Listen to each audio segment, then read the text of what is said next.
So Emma, I wanted to talk to you about next iterations in a bit, but can we first explore a little bit the academic collaboration that you have with the University of Sheffield? So you mentioned the researchers that are involved in the project.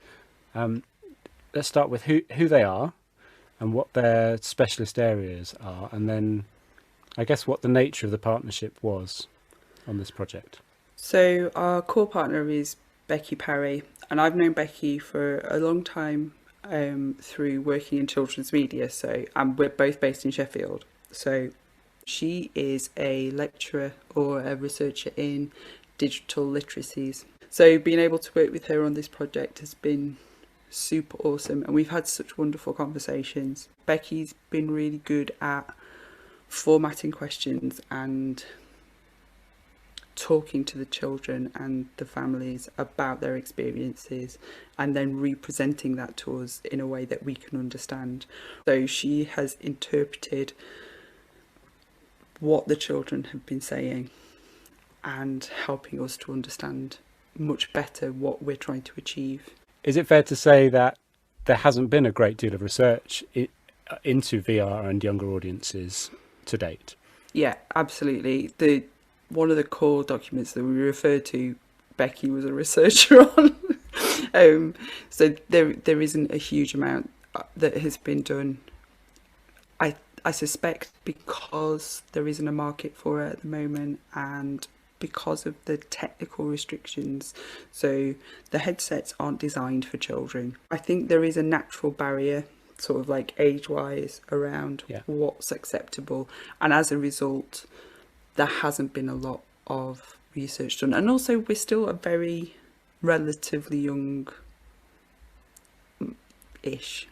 I mean it depends who you talk to, we're a relatively young industry, so Yeah. it's still there to be explored. With the tech in mind, is the assumption for you and for Cooperative Innovations that the clunkiness and the size of headsets and things, that's something that will sort of evaporate as we go forward, as they become lighter and smaller and more powerful and all of Yeah, that? absolutely. As soon as something becomes smaller, it becomes easier to manufacture.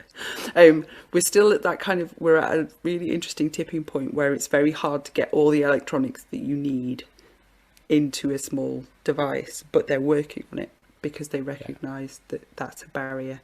And so doing this research now enables us, I suppose, to get a better understanding within the constraints of technology and its suitability for young people physiologically, but we begin our set of understandings and develop that quicker over time. So I think timing wise it's really important. Yeah. And then with the research as well, you've talked a little bit about how you're exploring what level of play and interaction a child will bring to this kind of experience.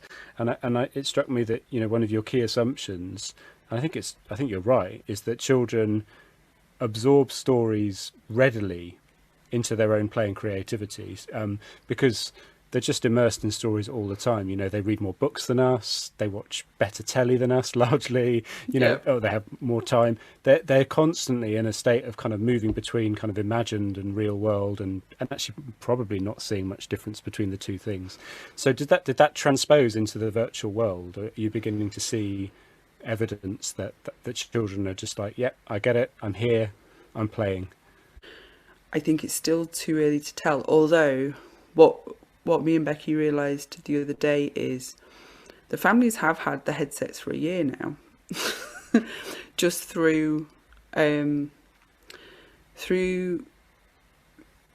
pandemic and timing and all the different constraints that we've had as a result of that, they've had that headset in their living rooms for a year, and that was never an intended part of the research. But actually we have some really interesting data on the longevity of this new technology in family homes, which is like a kind of a minefield of information that's really juicy and wonderful.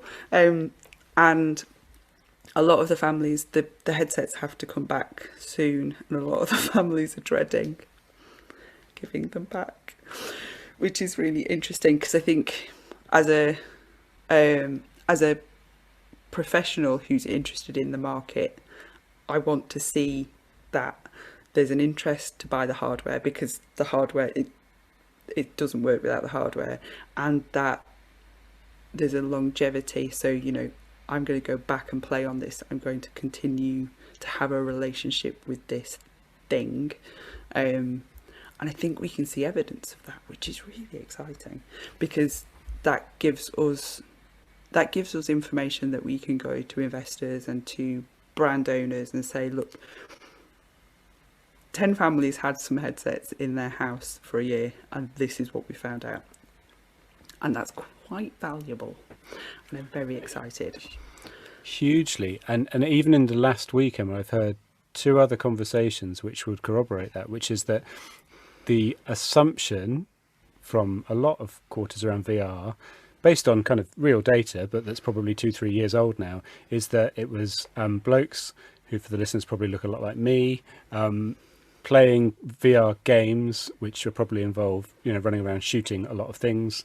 And actually, the family side of a VR headset is actually underexplored, but is part of that. So yes, only one person can wear it at a time, but families share it amongst themselves, and here you go, Granny, it's your go now.